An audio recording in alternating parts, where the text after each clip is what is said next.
Now, he definitely knows. For people who are just joining us, we want to let them know what we're watching here. This is a chase that's been sort of moving around the Long Beach area. Started with the LAPD, the Sheriff's Department now in command of this one at this point, and they are tracking this car just from the air. We haven't seen any black and whites for the past 5 minutes or so. It originally started with a want of a stolen vehicle, correct? That is correct, Colleen. It has paper plates on the we've hearing the law enforcement agencies talking about searching for this vehicle, a white Subaru Forester with paper plates, and they have located it on and off in the last 2 hours, back on again now here coming into the Long Beach area. Well, as Colleen mentioned, actually, it's been going on for 2 hours and covered a pretty good distance because, as Gil pointed out, it started with the LAPD and the Wilshire Division. So he's come all the way down here into the South Bay area now as he continues to move along there. Obviously knows that the Sheriff's Department is still following. You know, Gil, as Chuck's been pointing out, the moonroof is open there. So I'm going to ask you. Sure, Chuck, if that happened during the pursuit or if it was stolen that way. We do know that for a time Torrance police were pursuing him, so it's possible that they try to pit maneuver. If you know anything about Torrance police, there's not a whole lot of pursuits that come out of that area because they are quick, very quick to end those pursuits with a pit maneuver. All right, can you give us a location where he is now? Obviously, he's creeping along here, which is kind of strange because there doesn't appear to be a lot of traffic in these lanes. But what's a major thoroughfare here? We believe he's now on Wardlow Road, just past the 710 freeway, and he's kind of like you said, creeping up to this intersection here. And let me confirm that street for sure. That should be Wardlow, yes. And I'll get the other cross street here, and that should be, I think that's, what does that say there? Magnolia. Okay, so Wardlow and Magnolia unit, but Long Beach. It's Long Beach PD that's taken over now. They're behind it yet. They haven't stopped. They haven't gone into pursuit yet. I'm going to try to bring up their frequency, but look what happened. That black and white gets behind him and he takes off into that shoulder. I got a man there and a red light. He's going to go against traffic right there into lanes of traffic, and now he's going to take off. So again, here he is, being aggressive as soon as the PD gets behind him. And one of the things as we look at this, Chuck and Gil, school is in session in a lot of communities right now, and this would be the time if kids had spent any time after school in either clubs or sports, this would be the time they would be walking home. And we wouldn't expect to see a pit maneuver at this speed or where he is right now. But the interesting thing, Colleen, since you did a whole story on the pit maneuver, that dent in the left side of the car where it is, it could be a dent from a pit maneuver. It could very well be, because what they do is they pull up right alongside the bumper, almost bumper to bumper there, and then gently tap it and just spin it so that the momentum of the car then spins out and then often disables the car. Well, once again, he's coming up to an intersection, this time stopping. Just very odd. Sometimes he runs it, does a U-turn, speeds up, slows down. That's right. And look at that officer behind him. We don't see the lights and sirens going yet. I'm monitoring the Long Beach PD right now. I don't hear a whole lot of activity yet, but so far only one unit that I can tell. I'm going to zoom out a little bit more to see if there's any more coming. Actually, there's two motor officers sitting back a ways. You can see those two officers on the right-hand side of your screen, and then the unit behind. So they may be waiting for additional units to go into pursuit with this vehicle. But again, the driver being very erratic here. He's slowing down, speeding up. Now he's behaving himself right now. So maybe playing a little cat and mouse with the officers. Is this a residential area? I mean, are these homes on either side, and what's the street? Yes, definitely a residential area right now. Let me try to get you the street as I zoom out a little bit here. We're looking at, I believe this is near Long Beach Boulevard. This might be Pacific that we're on. Okay.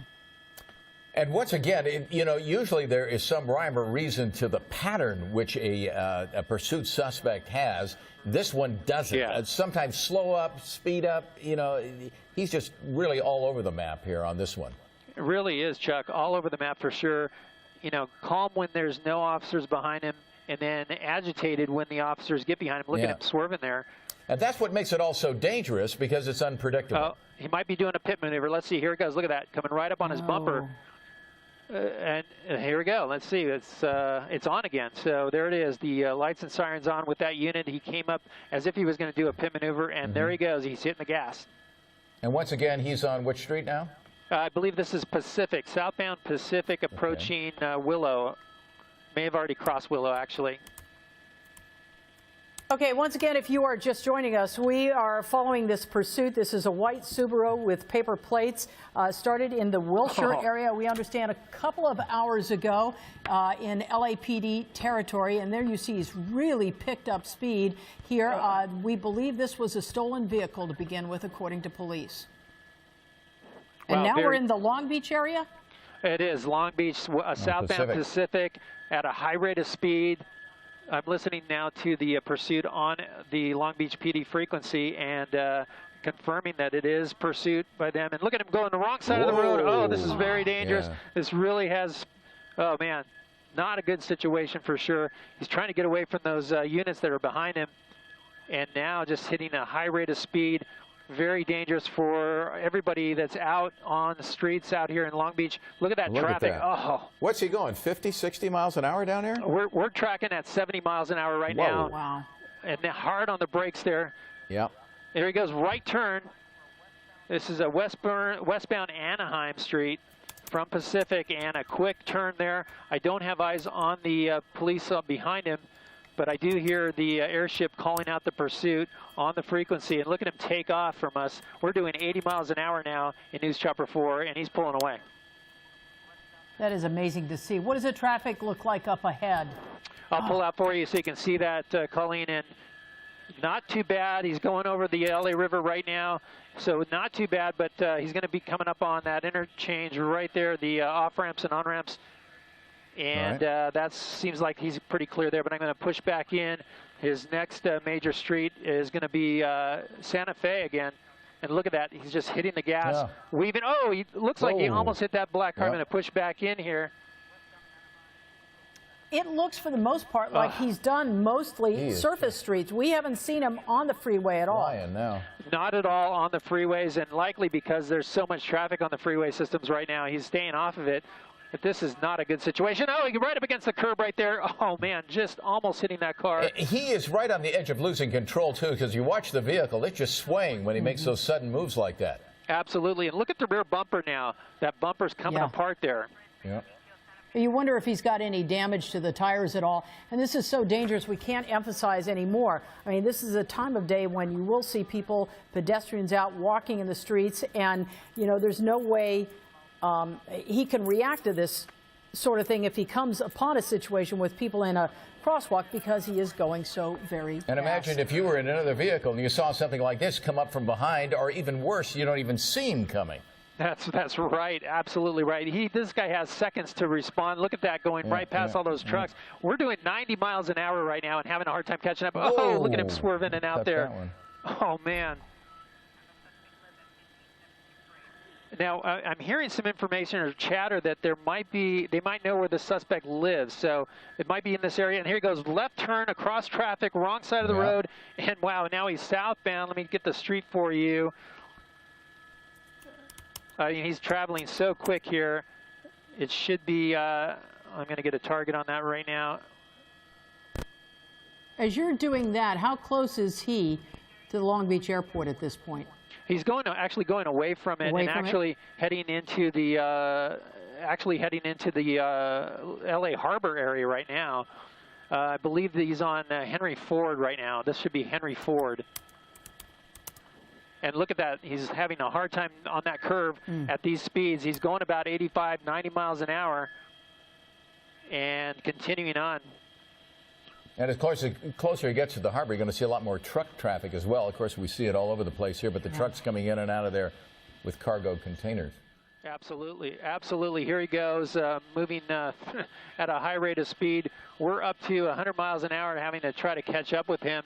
And he's heading right towards the 110 freeway. So we'll see what he does, if he jumps on the freeway or has an opportunity to jump on the freeway here or not. And I believe he's on, transitioned onto Harry Bridges now. Westbound Harry Bridges approaching the 110 freeway.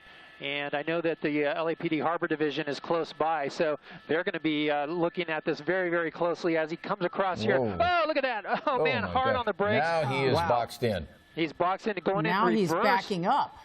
Yeah. Oh, man. This is not a good situation. He hit that traffic and almost crashed into those cars. But let's see. He's trying to decide which way to go. He's got the freeway ahead of him. And he's going to move on. Let's see. It looks like he might be entering the freeway.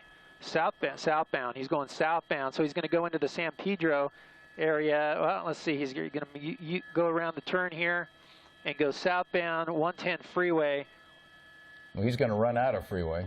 He is very quickly. That's going to put him out onto Gaffey Street if he continues here, and that'll put him into the San Pedro area for sure. San Pedro and Wilmington area. You know, Chuck, as we look at this, you got to wonder, he's been going on this for about 2 hours. What is his fuel situation? Is he, you know, low on gas? Did they lost him for about 30 minutes? Did he have time to fill up? Very strange. And what made him take off like that? We'd been watching him for some time. You know, he was driving erratically, but not at this speeds, which he has really picked up. And as Gil pointed out, you're coming to the end of the 110 freeway here very shortly. It's going to put him right in San Pedro on surface streets once again. And there he's going over to the shoulder now as he's trying to get around the traffic.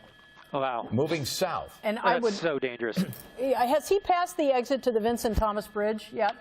No, he's approaching the Vincent Thomas interchange there. We'll see if he jumps on that or not. But look at him taking that center divider. Such a dangerous situation. And, you know, nothing but traffic up ahead as people slow down to get off at Gaffey.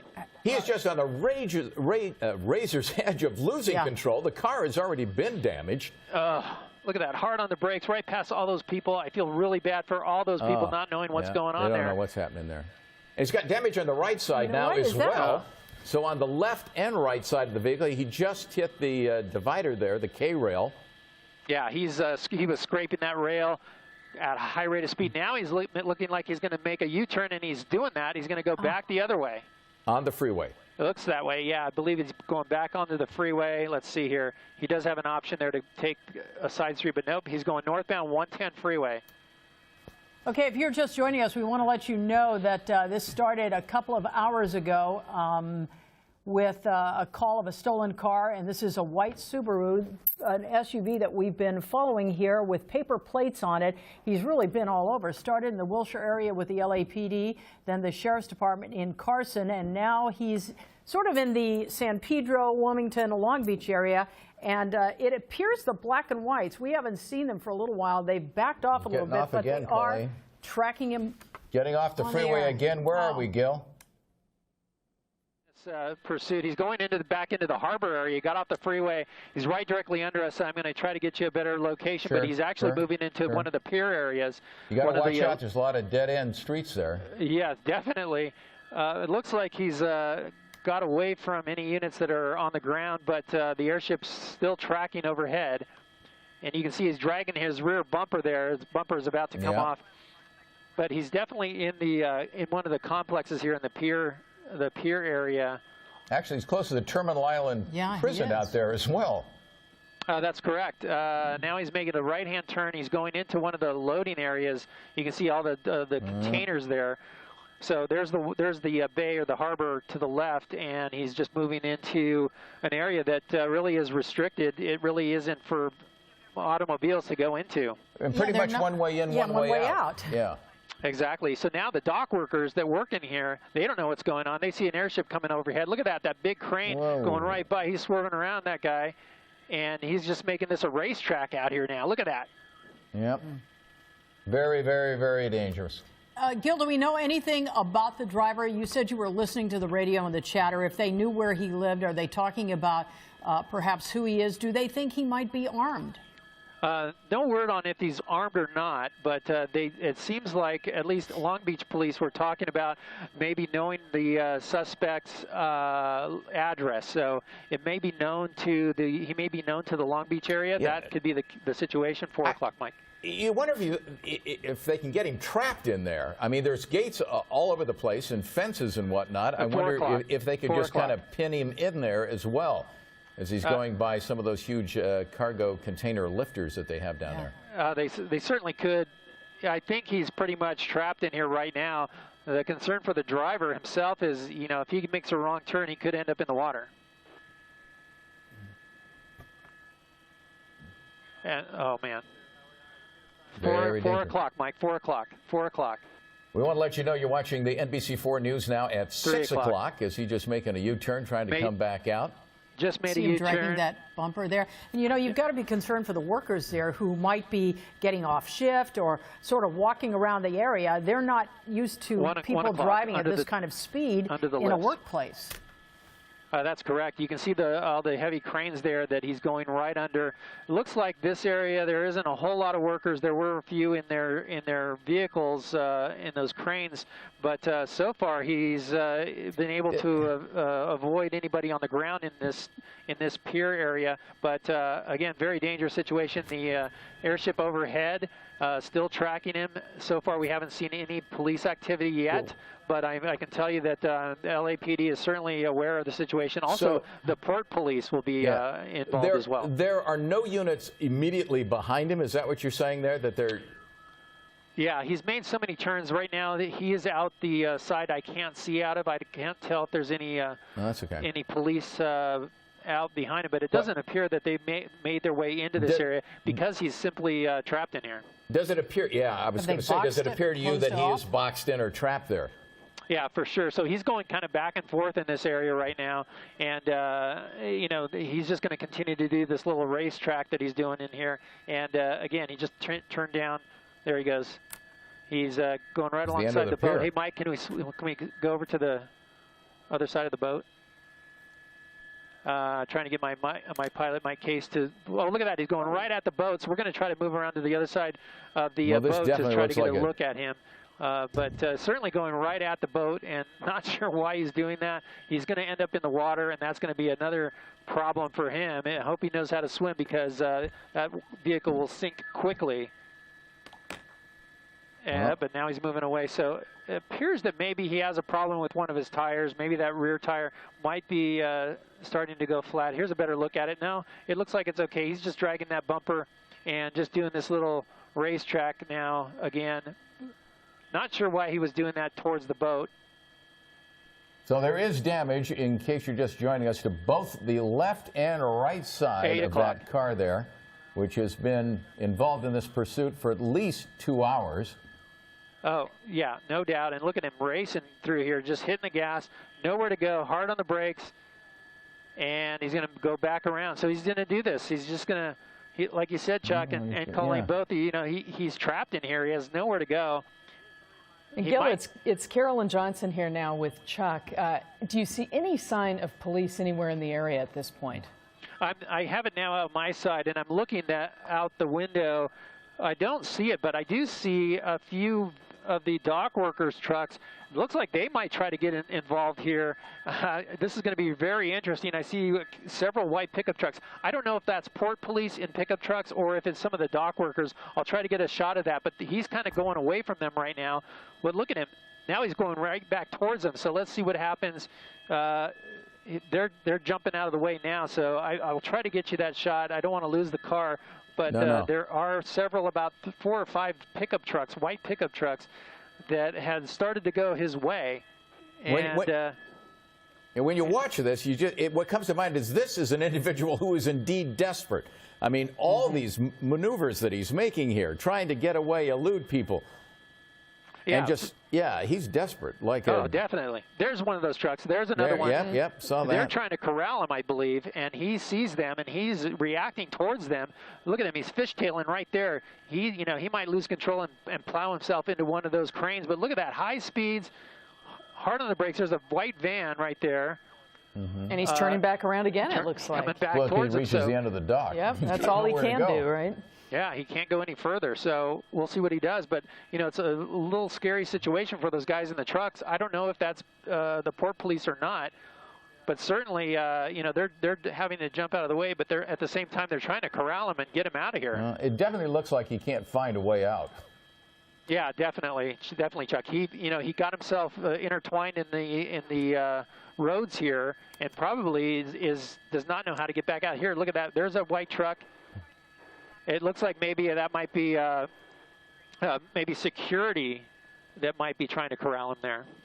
Do you have any idea which dock this is in the Port of Los Angeles? I believe this is, it's west of Pier A. We're west of Pier A. And you really feel for the dock workers who are out here, because this person is so erratic, and you just hope that no one is out wandering around in this area, because I wouldn't be surprised if he were to hit them. Well, oh, yeah, no doubt. Now he's slowing down a bit.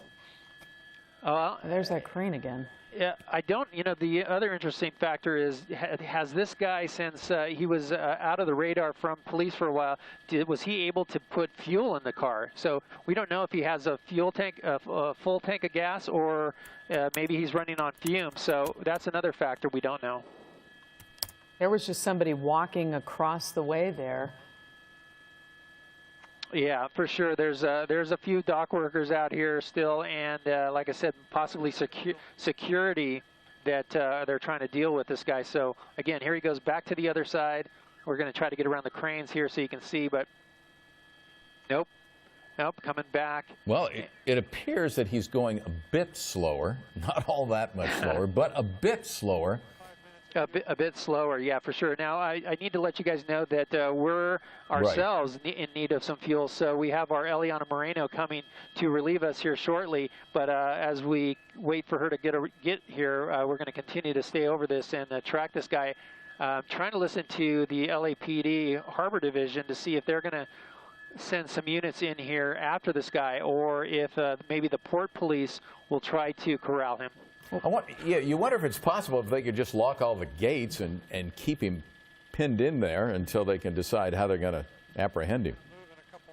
It does look like he's looking out the window right now and gesturing up again at the helicopters above him. He's certainly aware of the air traffic following him. Well, in that shot, you can see just how beat up the car has become since we've been watching this. So it's kind of a mess there. Yeah, this is an unusual pursuit. It began a couple of hours ago. Reports of this stolen car. Police were on this for some time and then pulled back. And when this picked up again, and once he was in Long Beach and officers made their presence known behind him, he really hit the gas and was traveling on city streets upwards of about 100 miles an hour. So here's what we know about the vehicle. It's a Subaru. It's a Forester. It has paper plates on it, and it was stolen. Now, the LAPD Wilshire Division was first on this case, and then they lost him. So there was a pursuit. They lost him.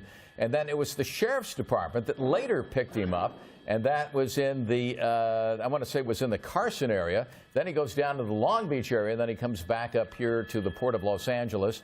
He was on the 110 freeway for just a short time, made a U-turn, went one way, came back the other, and back up to Gil Davis again as he stops. He just jumped out here. He's letting the car go. The car's going to roll, and he's going to go up into one of the cranes. This is not a good situation. This will likely be a standoff. Oh, look at this. The car's still going. Car is still going. There's a worker up there on top of that tower. Now we've got a suspect that this could turn into a standoff type of situation. We do not see that he's armed in any way. I'm looking out the window. You stay on that, Rob. Give me a little more right pedal burn so we can see. The car is just drifting around down there. It's about to, I don't even know where it went. Oh, dear. Okay, it did come to a stop, we believe. But the suspect climbing up this crane, one of the cranes here that loads these cargo containers onto these cargo ships. But you can see he's starting to get a little gassed here as he crawls up, wearing a Lakers Kobe Bryant jersey. Getting a little winded as he comes. Let's give you a little idea of how big this crane is. Yeah, but this turns into a whole different situation here. Boy. Now we've got a standoff situation. We've got some. I'm sure we've got some workers up there. We don't know if those workers up there, if he has access to some of this crane stuff. We've seen some of these suspect standoffs in cranes before, but got out, climbing up, and now this is going to turn into one of those standoffs. We'll see what happens if they can talk him down. Yeah, we'll see if LAPD, but it looks like the sheriffs are here at the bottom just watching this guy. We'll go in tight. We'll see what he's doing a little bit, see what's going on here. Looks a little winded. Not really sure what he's up to. Yeah, look at me going a little tighter there. The good news is we don't see clearly that he has no weapons in his hands. We obviously don't know what's in his waistband or what he may be hiding. And now he's grabbing his chest. Maybe deciding that he's going to, going back up here. Again, not normal activity. What we were seeing in that car, very animated, very agitated, very and driving the way he did, especially with no black and whites behind him, was just very unusual here for the situation. So it's uncertain if he's under the influence. It does look like he may be, but again, we're going to watch. We want to be very careful here too. If the suspect does anything that we don't want to put on television, we may snap to a very wide picture. So we want to make sure that if there are children or people sensitive to this type of thing, that that could be something that could happen on live television, but we're going to do all we can to avoid that. Now he's going up backwards, very unusual, almost to the top, I believe, just a few more flights. But we're going to be very careful here as the suspect continues to climb. Taunting officers, looking over, calling out to them. Yeah, very strange. I haven't seen anything like this in a long time, David. Yeah, I think he's climbing up backwards because he's so tired. You know, I think his quads got tired from using a different set of muscles Yeah. or something. But he does appear to be perhaps under the influence of some sort. And boy, I imagine law enforcement is going to be very careful about how to handle him. They're not going to probably push it. Hopefully talk to him, communicate with him, maybe let him sit on this for a little while and kind of mellow out, calm down. Yeah. Well, yeah, you would. They got to come up with a plan. They're not going to send officers directly up behind them without having a plan. And again, what we don't know is, are there workers up at the top of this crane that are locked into this area that, you know, they're running these giant cranes here. Let's push a little bit further this way here, Brennan. They got workers on the top of these cranes. It looks like this is a working crane. We did see some movement in this area before, but we want to make sure that the Joint Operations Center usually will contact all the workers, they'll get the word out to lock down a position, to just stay where you're at, lock the doors, because we don't want this guy getting into the cabin area of the crane, which is where he's approaching right now. Yeah, and I wonder if this is going to affect some of the work that is underway at the Port of Los Angeles, if this brings things to a halt, or if perhaps he's in a place where they can continue to do what they need to do. But yeah, it's just one person who potentially could affect an entire operation. Yeah, it looks like he's. Yeah, agreed. That looks like an elevator shaft here. We're going to push R7 a little bit further to east to see where he walks as he comes around the east side of this crane, looking around. I wouldn't be surprised if he ran into one of these longshoreman crane operators anytime soon up here, but hopefully the word's out and they're prepared for him. We're going to get around to get a better shot of him here. And the fire department has also been notified, guys. We're getting word from our desk. The fire department is also en route. Oh, he's trying to kick in a door there, guys. You see that? So he's trying to make entry inside. Now it turns into a barricaded suspect situation. Uncertain if there's anybody else in there. If he gets in there, uncertain if he's armed. Obviously, that is a big consideration for criteria on these things. We're getting a little bit steeper he broke here. a window. Yeah, he did kick in that window, and that is his foot. Oh. He kicked in the window, and now he's trying to get into the door. This is the West Basin Container Terminal is what we're being told, the official name of this place. But now he's going to jump in, and now he's inside. So it's uncertain how big this is. We're going to widen out just a little bit to get a better perspective on how big this container is. That's a big building up there. That is, I'm not certain how they run these things. These are very, very large cranes. There could be a whole control center in there. There could be people in there. He's standing at the window right now, looking out. Yeah. Probably realizes not really not sure much what he's doing. place to go, and yeah, now he's coming back out, and obviously doesn't really know where to go from here, but yeah, I hope the best news would be, if David Allen, if he just came down and gave it up, and he looks like he doesn't really know what he wants to do, confused, and he didn't see what he wanted to see inside there or find any cover in there. But you can be assured the LA Sheriff's Department helicopter overhead is much like we're doing right here, giving you a play-by-play of everything that he's doing to law enforcement. Fire department's been notified. They're on the way in case this turns into some kind of a technical rescue up here. They're going to need the fire department and also these law enforcement agencies, including the LAPD. They have specific teams that deal with these types of things as well, climbing, getting into areas where suspects may need to be technically rescued or technically removed from areas. They have special teams that are trained to do that as well. So if he gets up, he's just climbing around on the scaffolding, and it's mind-boggling to me that he had access to even get in here. And I'm not really sure what gate he ran, as you mentioned earlier. Now he's coming around to the edge, back out to the west. Now this is the area that extends over the top of the cargo ship. It's almost like the diving board. This is where the crane unit that you see off to the right is. Now he's going to walk all the way down to the edge of this thing, right over to where the crane is. But look at that! Wow, oh my that is a very tight walk, catwalk, I should say, over the top of the crane. and not really sure. Now he's looking at officers down below. If he starts to climb these rails or gets to a place where he gets to the end, we're going to immediately pull out, guys, just so you know. So we don't want to show anything that, again, we don't know where the suspect's mind's at or what his intentions are, but we want to be very careful not to televise that if something graphic does occur. Yeah, Right. his movements are definitely erratic. He seems like he is on something, perhaps, and reaching into his band sometimes of his pants, but nothing coming out. And But he's also shown, you know, not a whole lot of concern for his own safety just by the way he was driving. It was extremely fast and reckless, and there you go. I wonder what he's saying with those arm gestures. Yeah, very unusual emotions and indicative of someone that may be under the influence, as we mentioned before. But he's going to come out to the end here. Now he's over the water, and I don't believe he's over a ship. We're going to pull out just a little bit here, Rob, to see.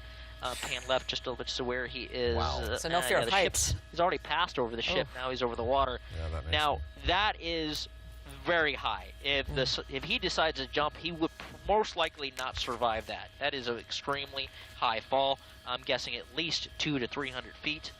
Not a good idea if he decides to do that, but now he's going to sit down and rest, and we'll see what happens from here. Wow. Yeah, it seems like he's just sort of grandstanding. He knows he's, you know, being watched and trying to act cool, nonchalant, but Clearly antsy. He does not know what to do Yeah. while he's up there. He tries to sit down. He immediately stands up. He starts to walk around. He's wandering. He's clearly a bit frazzled about his current situation. And JT, how would law enforcement communicate with him? He's so far up there. Yeah, that would be very difficult, even with a bullhorn or a vehicle PA, a cruiser's PA. That'd be very difficult to do.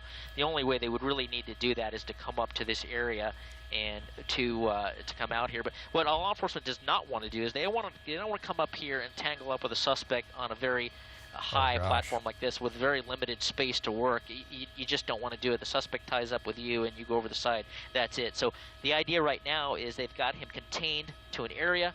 If they can block that down in a particular way, to maybe come up to the more wide part of that crane a little bit further back to the west that we showed you earlier, maybe even that area where he broke the window of that cab to get in, that very large cab, and work there. At least they can contain him out to the end of this. So I'm trying to get my eyes outside while Rob, the camera operator, stays very, very close on this to see if there's any officers making their way up, and I don't see it right this second, but now he's continuing to walk back to the west to where he came from. A little bit higher ground here is. oh, Oh my God. that was Yeah, he's just making his way over one railing to another, but It's scary to see at this angle. well, though. I mean, yeah, I know. this area here, guys, this is not a walkway. oh He no, is on he the is top up of the there without crane. railing.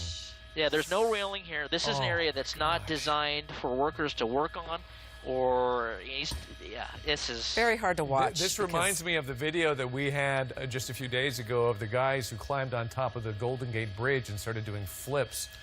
No protection on either side of them, and this guy has nothing to stop his fall. Yeah, you can see LA Sheriff's Department flying through the shot there, but yeah, not a good idea. And you can guarantee officers will not be going out on that ledge No. to get him. So this is a wait and see game. You know, the suspect's kind of determined what he's going to do, and they can sitting deploy how down. they will. Try to negotiate with him if they can, but that's where he's going to sit for now, and that's at least he's sitting and he's not walking. That's a little less dangerous as we push back in to get a better look at him. I'm hoping his desperation to get away that we saw on the freeways, you know, as he's driving on the shoulder and just running along the rail, that perhaps this is a sign that, you know, he will at least not do something stupid Oh and my something that we gosh. can't show on This television. is just so difficult to watch. There's Yeah. a good shot of him, and on either side of him, JT, I imagine it's straight down, so there's nothing. There's Yeah. no railing. There's no fence line to keep him in if he loses his balance.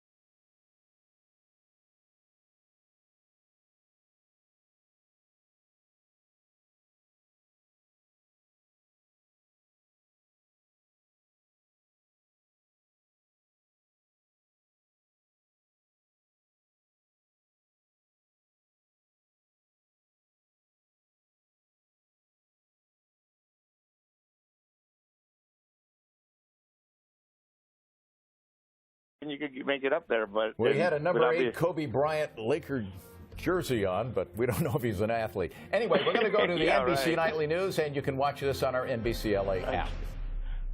Bye, you guys.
Thank you so much for joining us. I'm Jeff Vaughn. Hi, everyone. I'm Susie Suh, and we begin tonight with our breaking news. A deadly end late tonight to a bizarre standoff at the Port of Los Angeles. It all began earlier today when a man stole a car, and that led police on a very long and dangerous pursuit. You see the video there. He ended up on top of a massive container crane where he spent the last hours of his life.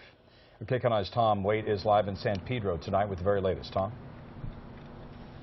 And Jeff and Susie, this is really all unfolding right now. We don't know at this point, and we may never know whether or not this man jumped off of the crane or if he fell. It all happened on that crane that you see there on your screen. Police are still here. They are still investigating. Obviously, this is in its very early stages at this point. Let's take a look at some of that video from the pursuit. As police tried to pull over this guy, he took off at dangerous speeds. He zigzagged through traffic, coming in within inches of slamming into a number of drivers. The guy hit a number of things, and you can see his bumper was hanging off of his car. Eventually, he gets on the 110 freeway, flying down the road, using the shoulder to wind through and avoid traffic. He scrapes the K-rail as he goes through traffic, once again coming within inches of swiping other cars. It appears he does hit some there as well. Eventually, the guy gets to the port. He blows through a security checkpoint and drives erratically through the port, driving in circles, frantically driving from one spot to the other, and he ultimately gets out of his car and climbs the gantry crane in the China shipping yard. He gets to the top and spends hours up there, at least about 3 hours they're saying right now. He eventually takes off his clothes. He's flashing signs, he's restless, he's twitching.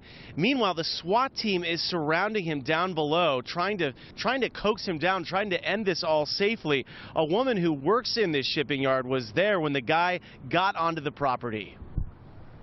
Someone just texted me saying that there was a car chase and he's in the China terminal. So she did the right thing and told me to stay in place. There's stairs that go up the crane to the cab where the operator is, and so this criminal was climbing up the stairs, and then somehow they got word to the operator to come back down. And Port Police are saying right now that they do not have any other reported injuries. And you can see in this video, SWAT team coming here in force. They tried all they could to get this guy down safely. As we know now, of course, that did not happen. He either fell or he jumped down to a ship below and he died. The Port Police are still trying to, again, figure out how he got onto the property. We understand that the spot where he blew through security is a private security company that mans a lot of these checkpoints, a lot of these gates. They are not manned by Port Police or by federal authorities. So once again, back here live, you're looking at that crane, and authorities still here very much trying to figure out how this happened, how they can prevent it from happening again, and they will be here for many hours to come. We'll have more on CBS 2 News at 11. Reporting live here in San Pedro, I'm Tom Waite. Back to you in the studio. All right, Tom, thank you. Ending today for a young man who was in some serious distress. Police tell us they don't know whether he fell off the crane or jumped and may never know, but this long ordeal coming to an end with this man falling to his death from one of these really large cranes behind us. In one of the most bizarre pursuits in the history of Los Angeles, a man spends his final hours naked atop a giant crane in the Port of Los Angeles. It would end with him falling more than 150 feet to his death. It began this afternoon with a high-speed pursuit starting in mid-city, police twice losing track of the suspected stolen vehicle, Air 7 finally catching up to him, reaching speeds of nearly 100 miles an hour on the shoulder of the 110 South. He eventually reached a loading area on Smith Island, looping back and forth for nearly 10 minutes before abandoning his car and climbing the nearly 20 stories to the top of the crane, first kicking in a window and climbing inside, hopping back out moments later, then climbing over a fence and walking out onto a beam where he'd spend the next 3 hours shedding articles of clothing and dangling precariously over the edge.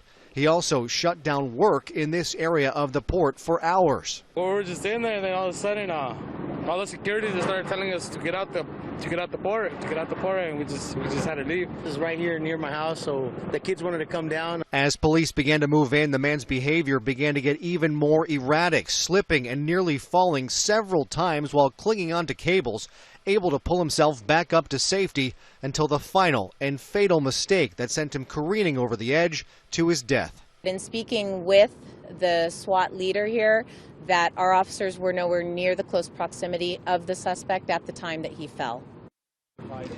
That young man landed on a boat that was docked at this berth here. They tell us, the police tell us that he was in his mid-20s. He did have a criminal record, and we're waiting his identity from the coroner. One thing to pay attention to is how he gained such easy access to this area. We asked the deputy chief of the Port of Los Angeles about this. He said a private security firm handles security here, and as of tonight, he can't comment on tonight's situation.